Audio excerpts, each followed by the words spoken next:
Bonjour Cédric, aujourd'hui j'ai le plaisir de recevoir pour notre live sur Osons l'argent. Cédric, alors je vais essayer de ne pas écorcher ton nom, Esser Méan, c'est ça? Ouais, c'est ça, du premier coup. Tout le monde n'y arrive pas, Je me suis entraînée. hein. Pendant les 2 heures, je me suis entraînée. Bon, alors pour des raisons techniques, ce ne sera pas un live en live, ce sera une rediffusion de live parce que mon téléphone ne veut pas faire la jonction avec Zoom. Donc, ça veut dire qu'il va falloir que je m'organise autrement pour la semaine prochaine.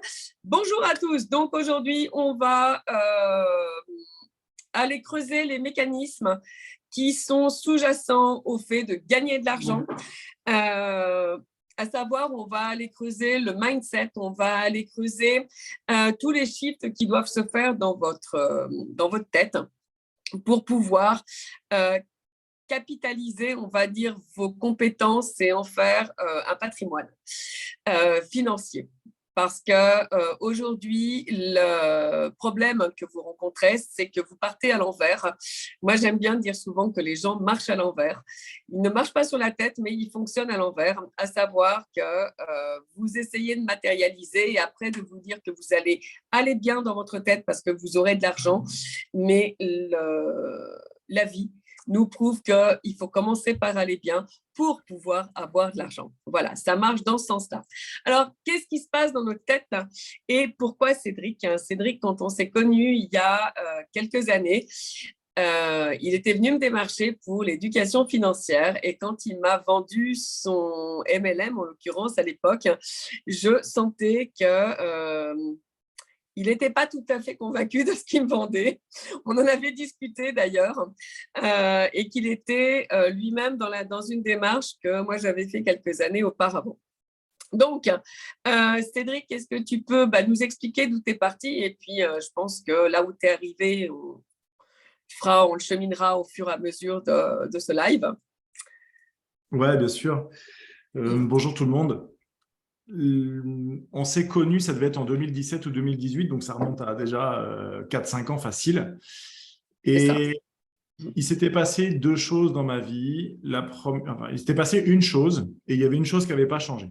La chose qui avait changé, c'est qu'en croisant la route, effectivement, de plusieurs leaders canadiens qui avaient à l'époque un MLM sur le développement personnel et l'éducation financière, j'ai connecté avec ces gens-là et ça m'a fait un bien fou parce que sur le plan notamment de l'argent, je me suis aperçu qu'il n'y avait pas une seule façon d'être en relation avec l'argent, mais qu'il y avait plusieurs façons et que ma façon à moi était une façon qu'on appelle le flambeur. C'est-à-dire que l'argent me brûlait les doigts. Dès que je trouvais 10 balles dans ma poche, j'étais qu'est-ce que j'en fais? Il fallait que je dépense cet argent. C'était mécanique, c'était émotionnel, je n'avais pas vraiment la main là-dessus. Alors, du coup, j'ai envie de te poser une question. Qu'est-ce que tu cherchais dans cette relation? Dans cette relation, dans ce comportement-là avec l'argent. Ou dans ce comportement, oui. Qu'est-ce que je cherchais? C'est une bonne question. Qu'est-ce que je cherchais? Je dirais qu'il y a deux choses. Avec le recul, je peux te dire que je crois qu'il y avait deux choses. La première, c'était un sentiment de puissance. J'ai de l'argent, donc je peux acheter quelque chose, donc je suis quelqu'un d'important, d'une part. Et d'autre part, la croyance que si je confondais dépenser et investir. Voilà. Je croyais que si je dépensais de l'argent, il y allait avoir une espèce de retour qui allait fonctionner. Ça, c'est plus sur la partie entreprise. Et je confondais dépenser et investir. Donc, je dépensais énormément en croyant investir, et en fait, j'investissais dans que dalle. J'étais littéralement en train de dépenser de l'argent. Alors, on va juste faire une précision sur la définition. Une dépense, c'est tout ce qui vous ramène rien. Un investissement, y compris sur vous, c'est ce qui va vous permettre de grandir ou qui va apporter de la valeur à votre entreprise d'une manière ou d'une autre. Souvent, les gens pensent qu'une formation ou qu'un coaching, en l'occurrence, puisque c'est nos métiers aujourd'hui, à tous les deux, c'est une dépense, non, c'est un investissement parce que ce qu'on va vous amener à changer dans votre comportement et dans votre tête, vous allez pouvoir le remettre dans votre entreprise, vous allez pouvoir en faire bénéficier vos clients et vous allez pouvoir en bénéficier vous-même et ce, de manière reproductive. Donc ça, typiquement, c'est un investissement. Voilà, Oui, excuse-moi. absolument. J'essaie. Non, mais c'est un point important que tu amènes parce qu'il y a une réalité, c'est que la plupart des gens qui ne sont pas éduqués sur le plan des finances, et évidemment, personne n'enseigne l'éducation financière ni à l'école, ni nulle part. Et puis, à la maison, On se mettrait à faire de l'argent, c'est pas drôle. Puis à la maison, on récupère juste les habitudes des gens du dessus, si tu veux, voilà, des générations précédentes. Donc, il n'y a pas vraiment d'éducation financière. Et comme il n'y a pas d'éducation financière chez à peu près personne, à part peut-être des familles d'entrepreneurs, etc., parce qu'eux, ils ont capté un certain nombre de trucs, eh bien, on a une attitude générale des gens qui consiste à économiser au lieu d'investir et qui, derrière, dépensent au lieu d'économiser. Alors là, c'est pareil. Parce qu'il y a une croyance. Alors celle-là, j'en suis pas très fière parce que ça fait pas très très longtemps que j'en suis sortie. Même si j'investissais, j'avais toujours une grosse part en économie et on m'a prouvé il y a pas très très longtemps que ce qui était économisé en réalité se dépréciait alors que ce qui est investi s'apprécie. Alors pareil, pour vous faire une différence d'économie, typiquement c'est votre livret A, c'est l'argent qui dort sur votre compte. Vous avez 3 600 € aujourd'hui, c'est très bien cette période d'inflation parce que je vais vous inviter à faire un petit jeu. Tiens, aujourd'hui, vous prenez, on va dire, un billet de 20 €, vous allez au supermarché, vous faites la liste de ce que vous pouvez acheter. Et vous prenez votre liste, vous la gardez précieusement et vous la reprenez dans 3 mois, vous la reprenez dans 6 mois. Vous verrez qu'avec 20 €, au fil de la crise qui s'installe actuellement, vous allez pouvoir acheter de moins en moins de choses.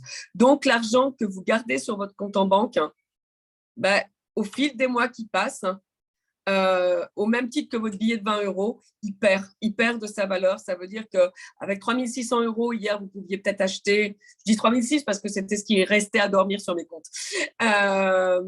Vous pouviez peut-être acheter, je ne sais pas, un coaching. Aujourd'hui, ce coaching, il va peut-être valoir 5 000 parce qu'il y a d'autres choses qui sont venues s'ajouter dedans. Et aujourd'hui, vous ne pouvez plus vous l'offrir. Et c'est la même chose sur, je vais dire n'importe quoi, un sac Louis Vuitton qui valait 3 600. Aujourd'hui, comme le cuir a monté, que les matériaux ont monté, vous allez l'acquérir à 3 600, à 3 800. Et pourtant, c'est le même produit. Donc, votre argent vaut moins. Ouais. Typiquement. C'est là où, là encore, je me rappelle, il y a des banques qui ont fait des études, il y a le CNRS français qui a fait des études sur ça, à quel point les gens ne comprennent pas du tout la mécanique qui est en arrière. Non. Et quand on parle d'inflation, les gens disent ah, oui, les prix qui augmentent, c'est l'inflation. Non. Ça, c'est la conséquence de l'inflation. L'inflation, c'est la dilution de l'argent. C'est que votre argent vaut moins, de moins en moins. Pour quelle raison? Parce que en fait, l'État continue de mettre de l'argent gratuit dans le système. Donc, en fait, toute la valeur se dilue. Et au final, votre billet de vin, il vaut de moins en moins. Il faut de plus en plus d'argent pour acheter la même chose. Donc, ce n'est pas les prix qui augmentent, c'est votre argent à vous qui vaut moins. Et donc, il faut plus d'argent pour acheter la même chose. Ça, c'est la réalité économique d'un système totalement cancéreux, qui est notre monde économique mondial en ce moment. Du coup, t'en étais à dire que on était sur la confusion entre dépenser et économiser. Et investir, pardon. Comment on va shifter quand on a, comme tu dis, une mentalité de flambeur? Quelles sont les premières étapes, on va dire, pour pouvoir commencer à passer, j'imagine que les étapes, ça va être du flambeur à la personne qui économise et de la personne qui économise à la personne qui investit. Oui, même si dans mon cas, ça s'est fait assez vite parce qu'un flambeur n'a aucun problème à lâcher de l'argent. Et donc, le shift, clairement. Je dépense à j'investis, c'était juste une compréhension. Donc là, c'était vraiment une part éducative de « Ah oui, effectivement, je suis dans la case flambeur parce que voilà mon comportement avec l'argent. Ça ne fait pas de moi une mauvaise personne, c'est juste que c'est comme ça que je me comporte avec l'argent.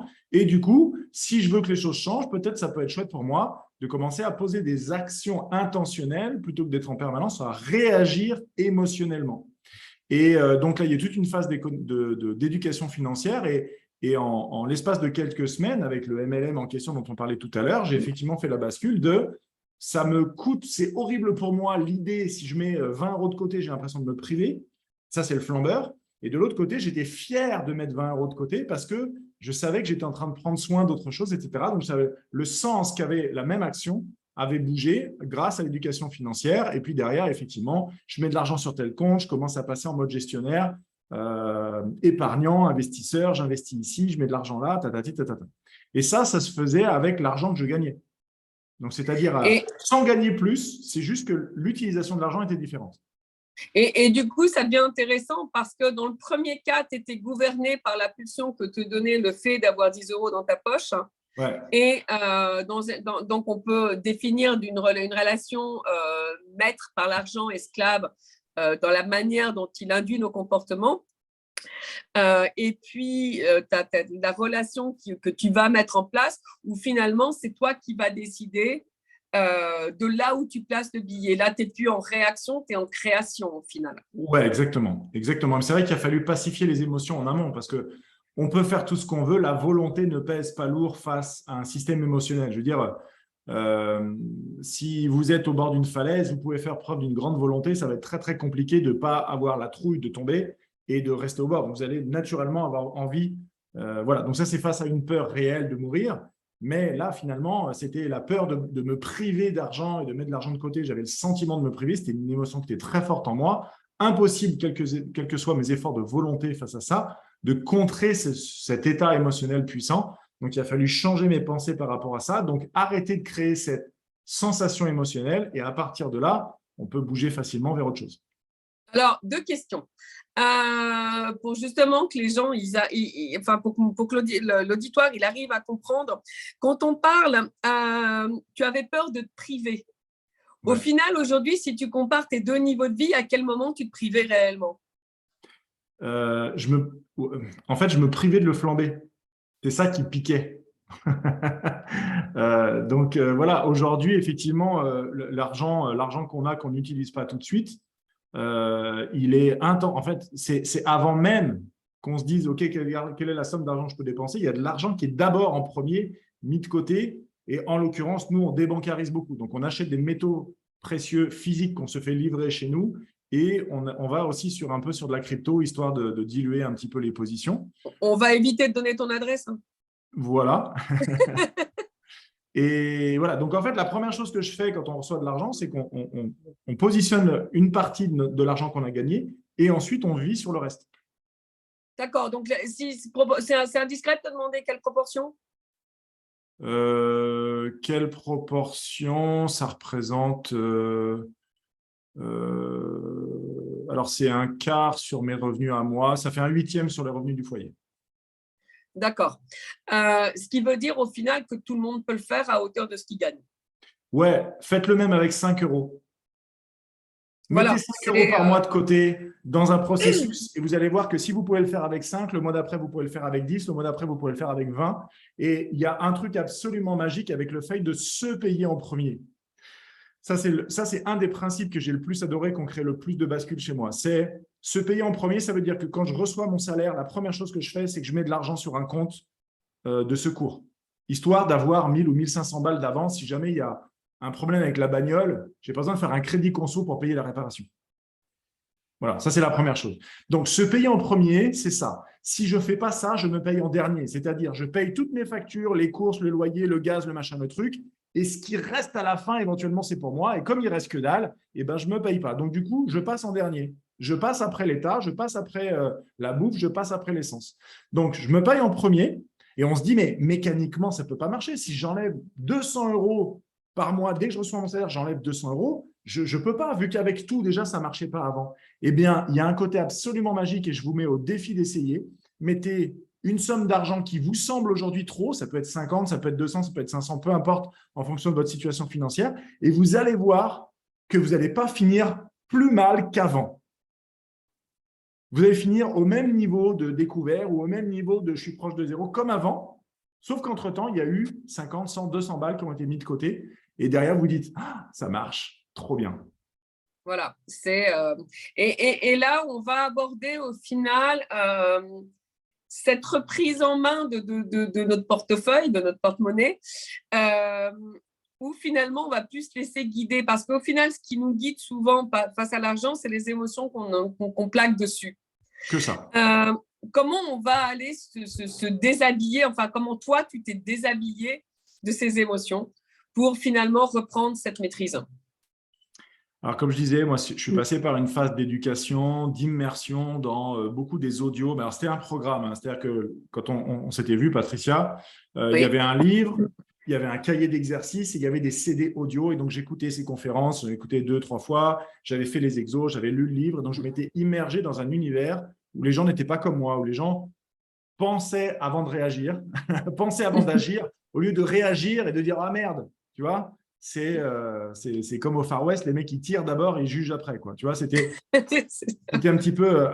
je fonctionnais à l'envers. Donc, pour reprendre ton expression, je marchais à l'envers, littéralement.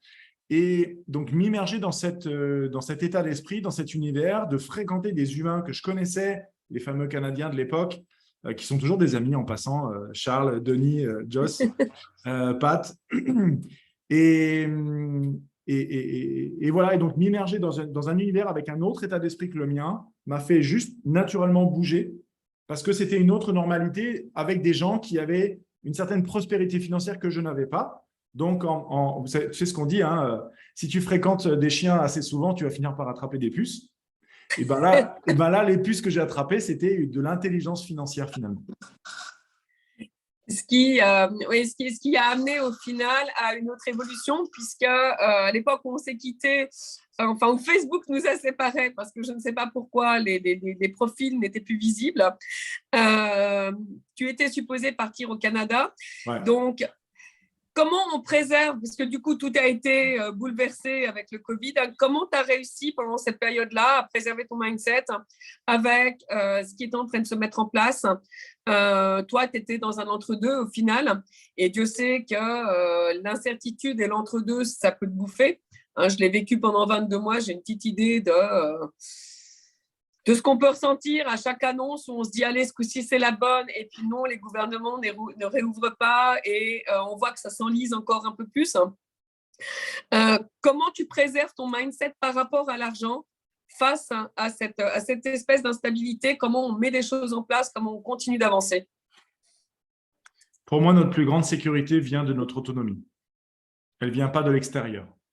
Donc, ça veut dire que quelles que soient les circonstances autour de nous, j'ai la foi que je m'en sortirai toujours. Je le sais parce que je le sens et je ne peux pas l'argumenter. Je le sens, c'est tout. Il peut se passer n'importe quoi. Ma famille et moi, on est en sécurité. Oui, Parce qu'on se j'ai débarrasse de… Voilà. J'ai le même ressenti. Et comme tu dis, oui, ça ne s'explique pas. C'est ce qu'on a dit avec mon mari quand la crise a démarré. On s'est dit, bah, allez, encore une. En 2008, on n'a rien vu.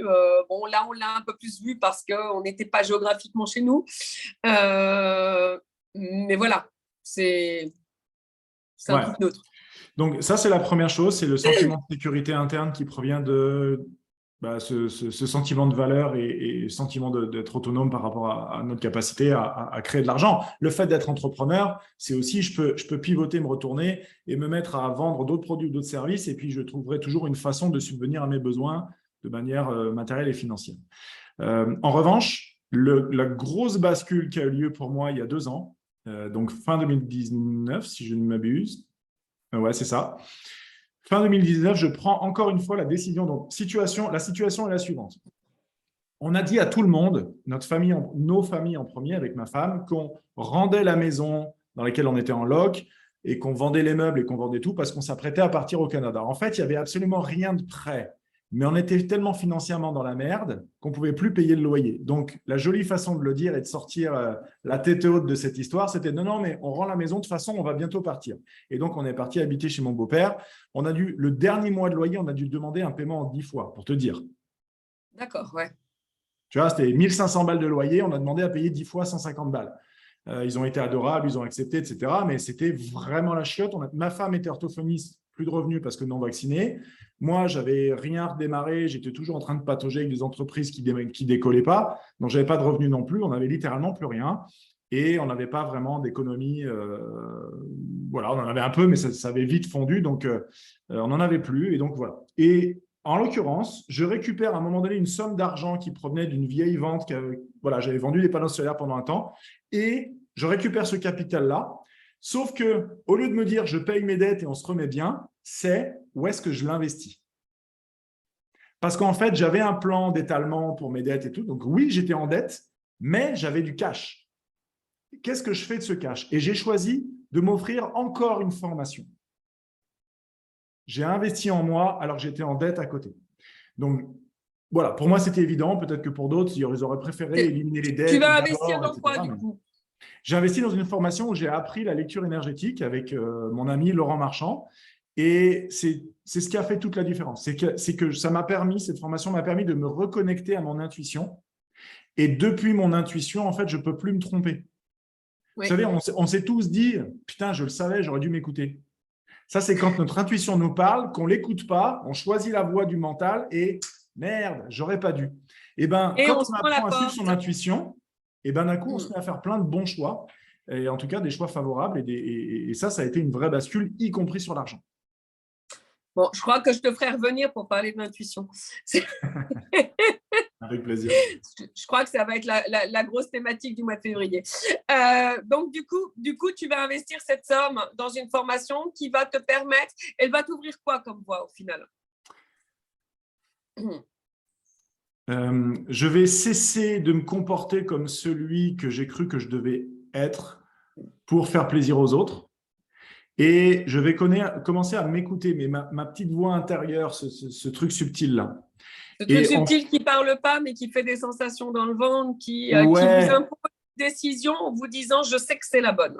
ouais. Ou alors ça nous parle, mais en chuchotant, quand le mental il dit Oui. oui, mais non, non, pourquoi, c'est des conneries, machin. Et lui, il hurle ce con-là. Donc du coup, on dit ah bon, bah, c'est celui qui a crié le plus fort qui a raison.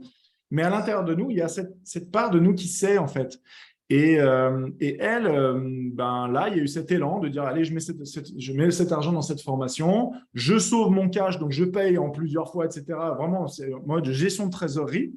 Mais j'avais décidé que j'allais m'impliquer au taquet dans cette formation et j'ai bossé plus que quiconque pour vraiment acquérir la compétence de façon la plus rapide et la plus fine et subtile possible en m'entraînant énormément. J'étais passé à temps plein pour m'entraîner à faire ça pendant 4 mois.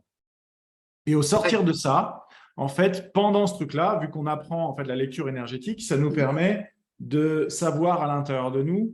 Et donc moi, j'ai appris à savoir à l'intérieur de l'énergie des gens qu'est-ce qui freine et pourquoi et comment on défait le nœud.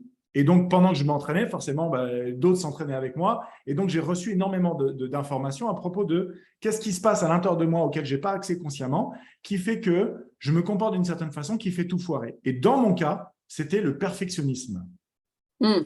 La volonté de bien faire à partir d'une idée que je ne suis pas assez quelque chose. Ouais. Tu vois, je ne suis pas assez. Donc, du coup, je me prépare pour être parfait, pour être parfait. Oh là là, mon Dieu, mais je ne suis pas parfait. Alors, du coup, même quand j'essaye de présenter un truc que j'essaye qui est le plus parfait possible, ben, je suis persuadé que je ne suis pas assez parfait. Donc, du coup, j'essaye d'en faire trop. J'essaye de bien paraître. Et derrière, les gens, même s'ils n'en sont pas conscients, ils le sentent. Tu l'avais senti, toi, qu'il y avait un truc qui clochait, tu vois. Donc, ce qui clochait, ce n'était pas le réseau en l'occurrence, c'était que effectivement, au-delà de ma capacité à gérer mon argent qui était arrivé maintenant, c'est que je ne faisais pas beaucoup d'argent dans ma carrière professionnelle. Ça ne respirait pas la santé. Donc ça, tu l'avais senti. Et donc, évidemment, quand j'arrive avec une mentalité de pénurie inconsciente, les autres inconsciemment le sentent et du coup, ça ne marche pas. Donc, je fasse du MLM, de la vente ou peu importe, ou que je cherche à obtenir un job, c'est pareil. C'est pareil. Et du coup, oui, c'est le petit, c'est ce que tu dis là, c'est cette pénurie inconsciente. Elle a pourtant plein de signes, hein, elle a plein de petites symboliques, hein, la peur du manque ou au contraire trop flambée, mais elle a plein d'opposés dans ses façons de se manifester. Mais derrière, il y a toujours le même résultat qui est alors soit des chiffres en montagne russe, mais pas de stabilité financière et donc pas de, je ne vais pas dire de sécurité, parce que j'aime pas ce mot-là associé aux finances, hein, mais pas de stabilité financière, on va dire, qui permette d'avoir un aplomb pour pouvoir aller plus haut. Ouais, exactement. Donc j'apprends ça, je découvre qu'il y a ce côté perfectionnisme chez moi. Et Laurent, donc le coach, me dit la phrase suivante qui est texto, hein. Quand est-ce que tu vas arrêter avec ce putain de perfectionnisme à la con? Fin de citation. Et là, j'ai pris ça comme une gifle. Alors, moi, il m'a dit ça à moi parce qu'il savait que c'est comme ça qu'il a besoin de me parler. Ce mec-là est absolument brillant, donc il adapte le discours en fonction des gens. Et là, ça m'a gelé parce que j'étais persuadé de ne pas être dans le perfectionnisme. Ouais. Mais quand ce gars-là, que j'ai payé une petite fortune, me le dit, je l'écoute, a priori. Tu vois, je dis, bon, lui, c'est quand même l'expert du sujet, je vais fermer ma gueule. Je dis, ah, putain, là, je ne l'ai pas vu, il a vu un truc que moi, je n'ai pas vu. Et donc, en prenant du recul, en fait, il m'a dit, la seule chose que tu as besoin de faire, c'est de faire de ton mieux. pas d'être parfait, de faire de ton mieux. Et donc, à partir de là, j'ai décidé de me foutre la paix, j'ai décidé de faire de mon mieux en disant, ma posture d'entrepreneur est devenue, voilà mon max, les gars, ça vous plaît pas, ça vous regarde, mais ça, c'est qui je suis et c'est le mieux que je puisse faire aujourd'hui. Et de ce point de départ-là, je ne sais pas exactement, alors il y a évidemment d'autres éléments, mais il y a des gens qui sont venus me voir en disant quand est-ce que tu vends des séances et du coup, j'ai commencé à vendre de la séance avant même d'avoir fini la formation en question. Et là, mon chiffre d'affaires a grimpé. On a fait 100 000 balles la première année sans en faire exprès. Voilà. Et là, les gens sont venus naturellement. Et là, les gens sont venus naturellement. Exactement. Tu n'as pas eu besoin d'aller chercher, d'aller… voilà. Non. Et c'est ce qu'on vous dit, ce qu'on essaie de vous expliquer quand on vous dit que l'argent arrive comme une conséquence et non pas comme un prérequis. Le prérequis pour réussir, ce n'est pas déjà d'avoir de l'argent, c'est d'arriver à être soi. D'arriver. Après, il est sûr que plus on va investir, plus ça va monter vite, plus on a accès à des choses qui sont valorisantes, on va dire, mais la première pierre, si vous devez ne retenir qu'une chose de cette vidéo, la première pierre, c'est d'être soi. D'être soi au mieux de ce qu'on puisse faire. Mais du coup, c'est de savoir qui on est.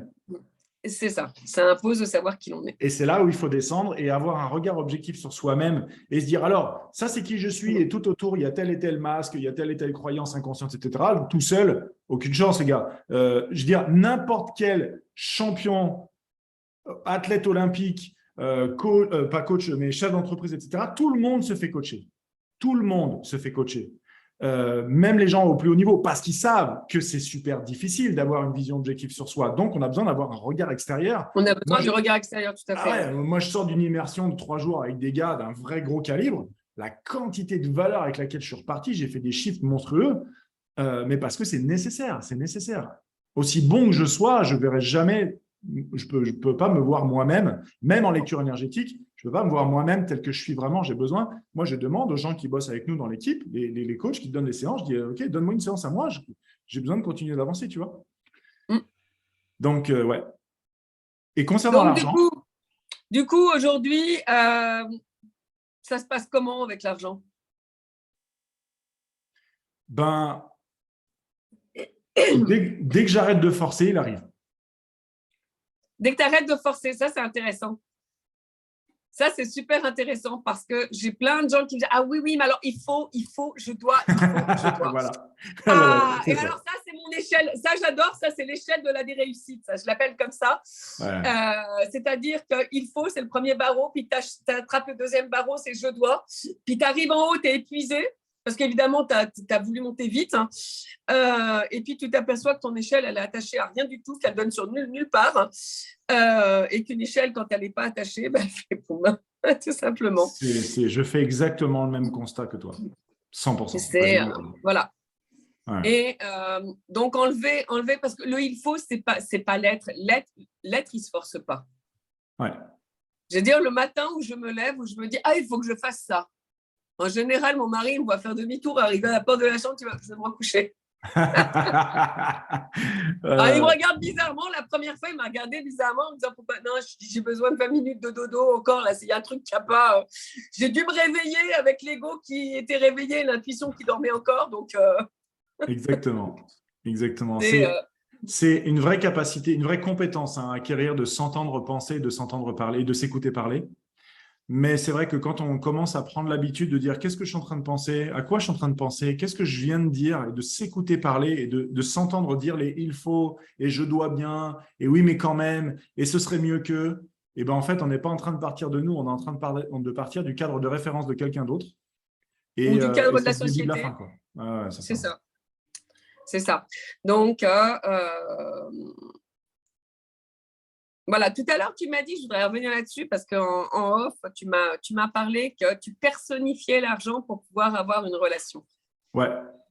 Et ça, je trouve ça super, super fort parce que au final, quand on personnifie, il y a des émotions qui passent, mais suffit de changer la personnification pour dénaturer ou modifier ces émotions. Ça va éventuellement dépendre de la forme qu'on va donner et je ne vais pas jusque-là, en fait. C'est-à-dire que je personnifie, mais c'est plutôt que je matérialise en pensée. C'est-à-dire que j'ai longtemps entendu, oui, mais l'argent, c'est une énergie, l'argent, c'est une énergie. Et je le voyais dans mon esprit comme une multitude de rivières d'énergie qui se croisent et donc une espèce de tissu organique, énergétique qui part dans tous les sens. Et donc, parce que l'argent circule, tu comprends, l'argent circule, l'argent est une énergie. Ouais. Et je ne comprenais pas, jusqu'à ce qu'à un moment donné, je veux faire un exercice de lecture énergétique, donc de connexion intuitive avec l'énergie de l'argent. Et j'étais dans mon canapé et je me dis, ça va être plus facile pour moi d'avoir une lecture énergétique dans ma relation avec ce truc-là, comme si j'avais une relation énergétique, une lecture énergétique dans ma relation avec mon meilleur ami, ma mère, mon père, mon frère, ma soeur, ou peu importe. Et du coup, j'ai vu quelque chose qui ressemblait plus à une espèce de barbe à papa, tu vois, une espèce de forme patate. Tu vois, c'est pour moi, ma relation, l'argent, quand je personnifie l'argent, c'est une forme difforme, c'est une espèce de patate. J'ai pas besoin que ça ait une tête, des bras et des jambes. J'ai pas besoin qu'il y ait, j'ai rien d'autre qu'une forme vague. Mais juste avec ça, je sais que ça, c'est l'énergie de l'argent, comment je me sens à son sujet. Et je peux même faire l'inverse, je me mets dans l'énergie de l'argent, comment l'argent se sent par rapport à moi. Parce qu'une relation, en fait, moi, j'ai longtemps cru qu'une relation, c'était quelque chose de bidirectionnel. C'est quelque chose qui se crée à deux et le truc qu'on crée à deux est la relation. En fait, c'est pas ça. La relation, c'est un truc unilatéral, mais chacun le sien. C'est-à-dire que moi, j'ai une relation avec toi, Pat, et toi, tu as une Oui. relation avec moi, et c'est pas la même. Non. Et c'est pas la même. Et donc, moi, j'ai ma relation à l'argent, et l'argent a une relation avec moi. Et donc, moi, j'ai des besoins, des attentes, des envies, et l'argent, pareil, a des besoins, des attentes et des envies aussi. Et quand on lui donne la parole, on s'aperçoit qu'elle regrette, qu'on la maltraite, qu'on la juge, qu'on la dénigre, qu'on joue avec. J'avais ça avec une cliente hier. C'était non, non, mais attends, je ne suis pas un jeu. Ne joue pas avec moi, je ne suis pas un jeu. L'argent n'apprécie pas quand on joue avec. C'est pas un jeu, c'est comme une personne. Je veux dire, c'est comme si tu as ton meilleur ami et tu dis je t'aime bien, hein, mais ta coupe de cheveux, elle est absolument dégueulasse. Bon, ben, il va pas bien le prendre. Et ben l'argent, c'est pareil. Quand vous dites non, non, je respecte l'argent, mais ça, c'est de la mitraille, c'est de la caillasse, ça reste dans le tiroir en parlant de la monnaie, Monnaie.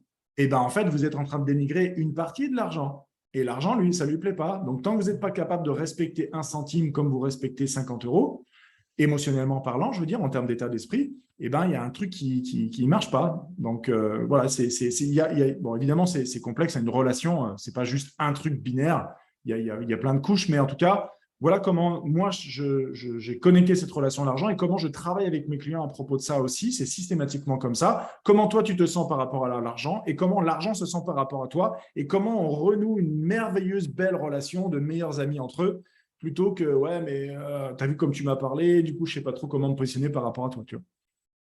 Alors, il y a des tests qui sont amusants à faire. Alors, non pas pour jouer avec l'argent, mais pour comprendre l'influence de ce qu'on a dans la tête sur toute cette partie d'invisible et d'immatériel qu'on pense ne pas maîtriser. Parce qu'en réalité, on la maîtrise très bien, voire très certainement mieux, entre guillemets, que nos vies matérielles. Sauf qu'on ne sait pas l'utiliser parce qu'on ne sait pas utiliser cette énergie. Je me suis aperçue il y a quelques temps. Alors, j'en ai fait un jeu pendant un jeu, si on peut dire, pendant quelques jours. En pensant à l'argent comme étant un dû. C'est-à-dire qu'on avait investi de l'argent, on a un compte en ligne qui nous permet de suivre l'évolution. Et je me suis aperçue dans ma tête qu'à ce moment-là, ma pensée, c'était c'est normal que tu fasses des petits et que tu en fasses tous les jours puisque c'est fait pour ça. Le placement qu'on a fait en bourse, il est fait pour nous faire des petits tous les jours. Et je voyais que ça plongeait, que ça plongeait, ça plongeait. Puis un jour, je me suis dit, en analysant, en écoutant mes pensées, je me suis dit, c'est marrant, c'est que la semaine dernière, je me disais, cet argent a de la valeur. Et du moment où je me suis dit, l'argent a de la valeur, j'ai vu tous les comptes qui remontaient en bleu alors qu'ils étaient tous en rouge. Donc, du coup, j'ai joué un petit moment. Puis je me suis dit, c'est marrant parce qu'au final, la réponse, elle est instantanée. Ah oui. Et quand tu as compris qu'en maîtrisant tes pensées, alors, pas les pensées superficielles, les pensées vraiment qui viennent de ton cœur, celles qui sont reliées à tes croyances et celles qui vont venir nourrir tes besoins.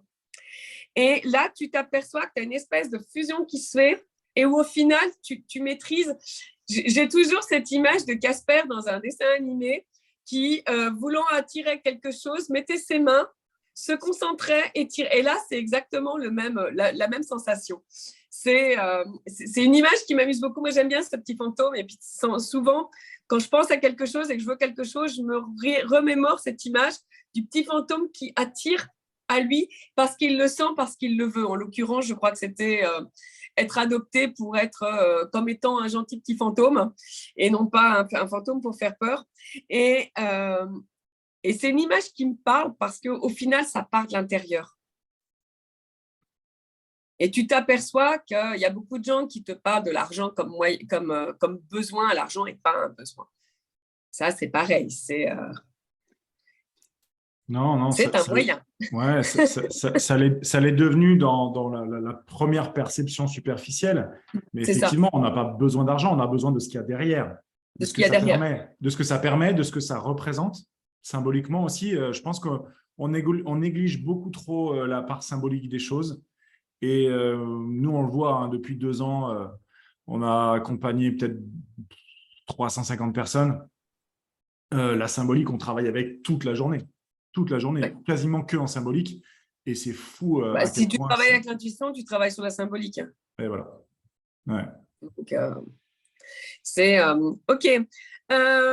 Pour conclure, puisque j'ai annoncé dans le texte qui est au-dessus que c'était un conte de Noël, aujourd'hui, tu es passé de pouvoir payer ton loyer à voyageur sur l'année. Ouais, en fait, on est en tour du monde en famille avec nos 2 filles qui ont 13 et 15 ans et mon épouse, bien sûr, qui travaille avec moi. Et on fait un tour du monde à famille à durée illimitée, en fait, parce qu'on n'a pas vraiment de budget pour ça. On n'a pas de limite de temps, parce qu'on travaille en cours de route, en fait. On a une entreprise, on travaille avec Zoom, notamment. Donc, on n'est pas limité en budget, on n'est pas limité en durée. On fait un peu comme on veut. Donc, oui, il y a eu un sacré shift en 2 ans. Ouais. Donc là, vous avez fait un mini tour d'Europe, l'Italie, la Slovénie de mémoire. Ouais, la Croatie et la Grèce, on a fait ça pendant 3 mois cet été, juillet, août, septembre. Ouais. Et on revient d'1 mois et demi au Mexique. Et la prochaine étape, ce sera l'Irlande, l'Islande et la Norvège, a priori, en hiver. D'accord. Bon, ben voilà. Donc, comme quoi, en très peu de temps, parce que ce shift, il s'est fait rapidement, il a fallu 2 ans. Ah, non, il a eu lieu il y a 2 ans, mais ça s'est fait en quelques semaines. D'accord. En fait. Ça s'est fait en quelques semaines. En moins de 6 mois, le shift était fait. Et après, quand c'est parti, quoi. Oui, une fois que tu as compris sur quelle ficelle tirer, après, les choses, elles s'enchaînent. Ouais, là, je vais donner des chiffres pour les entrepreneurs. En fait, je commence à me dire, tiens, je pourrais en parler. Ça m'intéresse. Enfin, c'est vraiment génial, cette histoire de lecture énergétique, parce que ou en tout cas de se reconnecter à son intuition. Et je commence à en parler, mais comme j'avais très la trouille d'en parler sur Facebook, j'avais créé un compte TikTok où j'avais aucun ami, je connaissais personne, et je communiquais que sur TikTok. Et donc, pendant 1 an, j'ai communiqué que sur TikTok. Et les gens étaient super chauds. Ils me disaient, quand est-ce que tu donnes des séances? Quand est-ce que tu donnes des séances? Donc, je me suis inscrit à la formation. Le mois numéro 3 de la formation, je vendais pour 850 € de séances. Le mois d'après, je faisais à peu près 1005, 1008.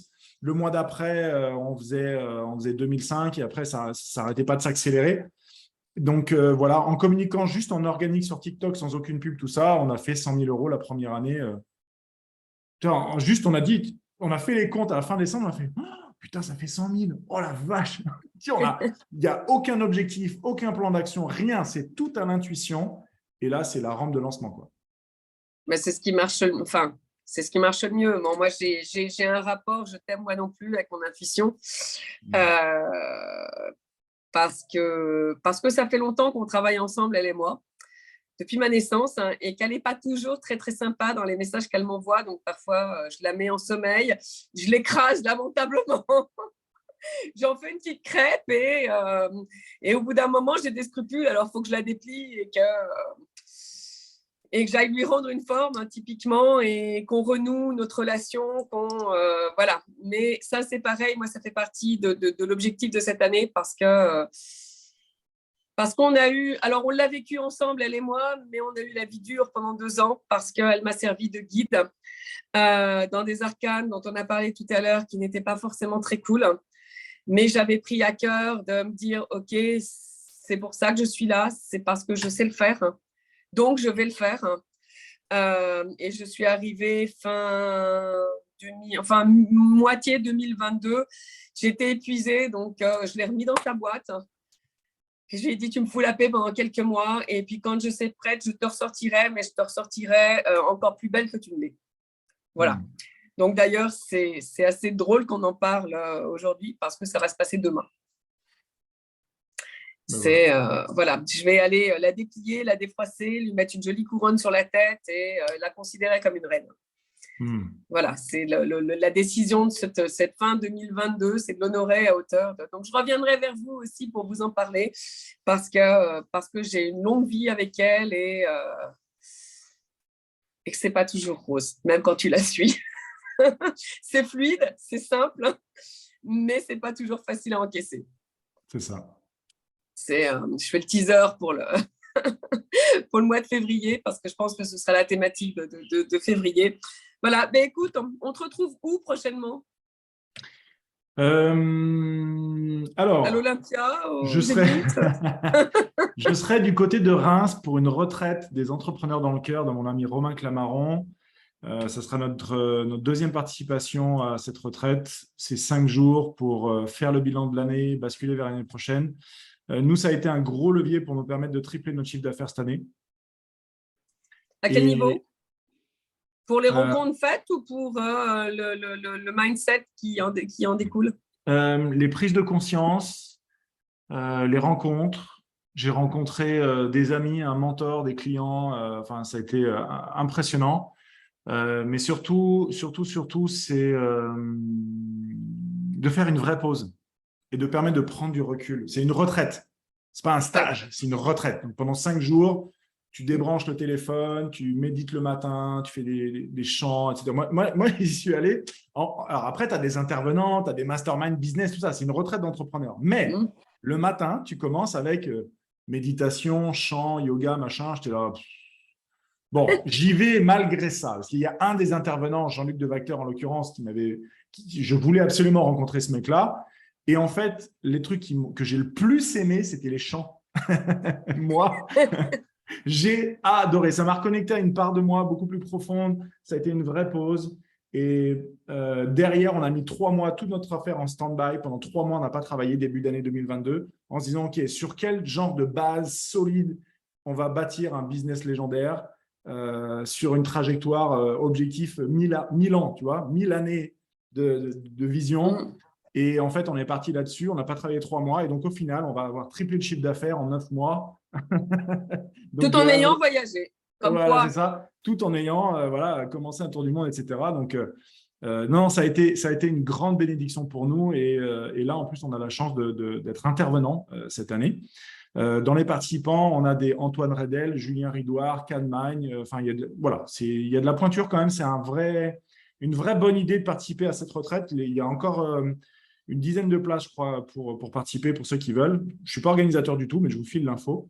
Et puis, nous, on a notre programme Le Phare qui démarre en janvier. On a un événement à Lyon, là, ce week-end, le 17-18 décembre.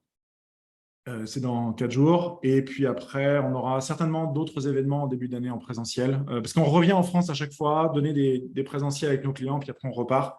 Donc, on part toujours une enveloppe de 1 à 2 mois, puis après, on revient systématiquement en attendant d'organiser des immersions d'entrepreneurs à l'étranger, là où on sera. Ça, c'est des idées aussi. Le Mexique, la Réunion, l'île Maurice et compagnie. Il y a plein de choses qu'on a encore envie de faire. Ouais. Faut venir nous voir. Exact. En tout cas, merci à toi. C'est moi qui te remercie.